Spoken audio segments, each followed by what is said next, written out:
Welcome back to another Sonic Frontiers video. This is a reaction video to IGN, the final preview. I know I'm actually way behind on this, and I apologize. But let's take a look at it.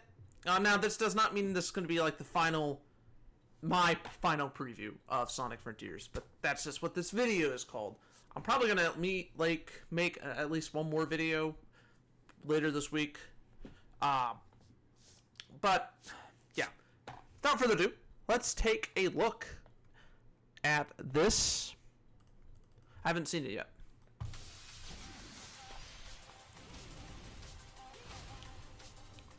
Back in May, when I played Sonic Frontiers for my It's kind of like a review, I came away with an overall positive first impression, but also a feeling that there was still a good bit of work to be done.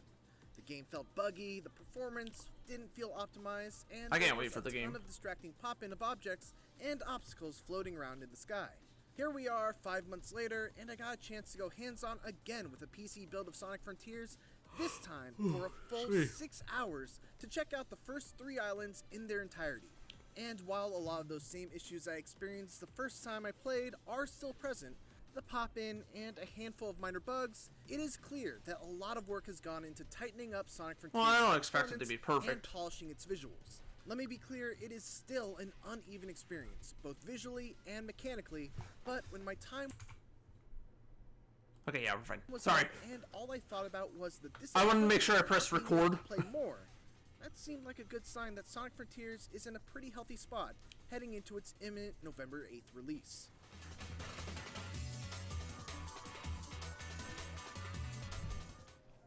The big thing I got to experience this time around versus my first play session was the full sense of progression through each island.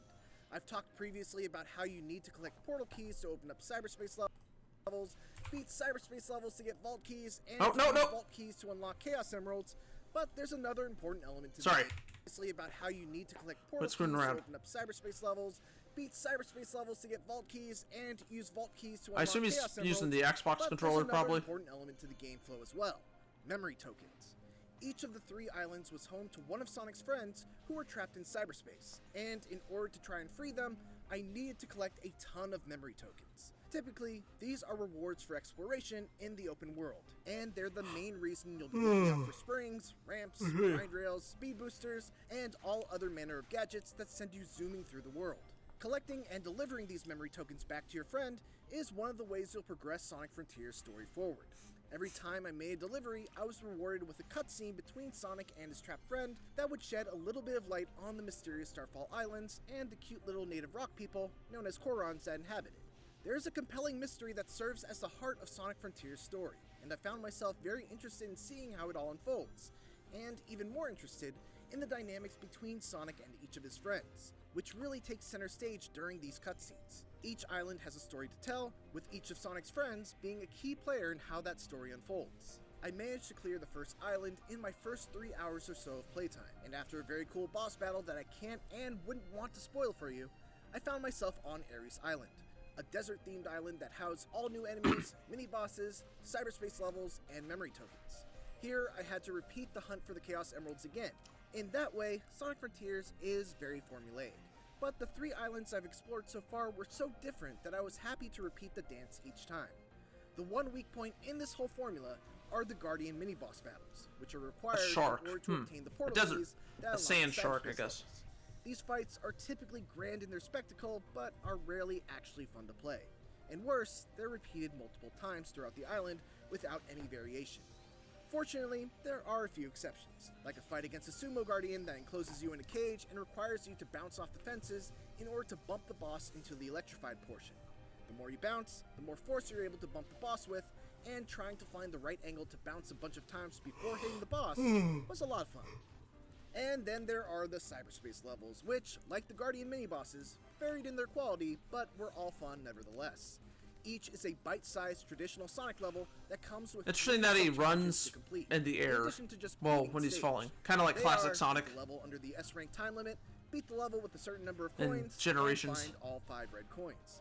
Even though these stages are very short, even by Sonic standards, I found that the short length of each one actually lent itself well to how repetitive. And the older Sonic games. I would retry some of them for 10 or 15 minutes, trying to find the optimum path that would get me to the exit in time for the S-rank clear, or trying to find that last red coin, or simply to try and see all the different paths that level offered. From a level design perspective, the variety on display in the many different cyberspace levels that I played was pretty impressive. Some would be very straightforward, grounded boost levels focused on speed and reactions, while others would be very grind rail heavy, and still others would shift the perspective to 2D and be a little more deliberate with their platforming challenges. Hands down, the best cyberspace stage that I played was one that broke the tradition of being a short bite-sized level and was stretched out to about 2 or 3 minutes in length and had a bunch of hidden shortcuts off the beaten path that were a ton of fun to discover. As varied as the level design is though, the one disappointment about cyberspace is that the visual theme around them, based on my 6 hours of playtime, always falls into one of just a few categories. Green Hill Zone, Chemical Plant Zone, Sky Temple, or the new cyberspace highway theme, and that's about it. Still, the music and the speed made them a consistent highlight of my playtime. The bulk of the time spent playing Sonic Frontiers was spent running fast through the various open zones, and while it is a big departure from what Sonic fans may be used to from the series, I have to say that I'm officially fully on board with it. In a weird way, I kind of liken it to a Tony Hawk game. It's that same feeling of chaining a revert to a manual, linking that to a grind, taking that grind over a gap, definitely not a shark. A special trick or two, and well, then this one's sticking not. the landing. The last one was. Sonic Frontiers has that same type of feeling of doing kind of like things, a pre-review of, and linking them you all know, together before doing the official review. And when the flow does get broken, it feels pretty bad. But the more you play and the better you become at the game, the longer you're able to go without breaking that flow, leading to a really great feeling not just of power progression and game mechanics, but also from your own skill. It's also worth mentioning that in the beginning of the game, Sonic does feel a bit slow in comparison to other games in the series. However, his speed can be leveled up all the way to level 99. The highest I got to was level 10, and considering he already felt pretty fast even at just that relatively low level, I can't imagine how fast he'll be at max level. Stay tuned for our full Sonic Frontiers review closer to launch, and if you want to see what I previously said about Sonic Frontiers, check out my previous preview. Also, be sure to check out this look at gameplay from Chaos Island. And for everything else, keep it here. Cutscene? IGN. Alright, yeah, so, that is, Sonic Frontiers video of this. Kind of cool. I'm gonna try to get another video out, probably later this week on this game. That doesn't mean I won't make any videos on anything else. If there's something I'm interested in, I'll make a video on it.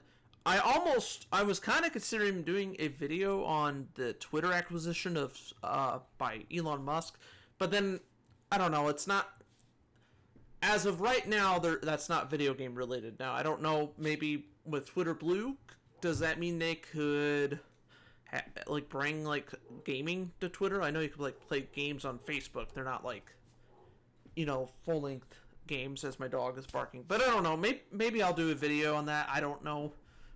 Something I would like to see, but I don't know, I was just kind of thinking about it earlier today. But anyway, yeah. That's it for Sonic Frontiers for today. I'll see you guys later this week. And I may also see you guys on Twitch or my other YouTube channel, Twitter, Rumble. Yes, I'm on Rumble now. I need to add that to the video description.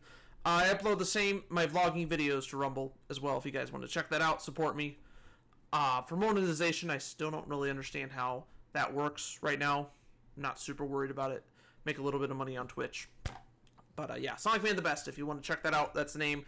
I'll try to, if I remember, I'll try to put that in the description. Now, if you're already watching this on Rumble, just disregard what I'm saying, because this is going to be re-uploaded on Rumble, but it'll be uploaded on YouTube first. Anyway, I'm gonna shut up. I will see you guys in the next video. Have a good one.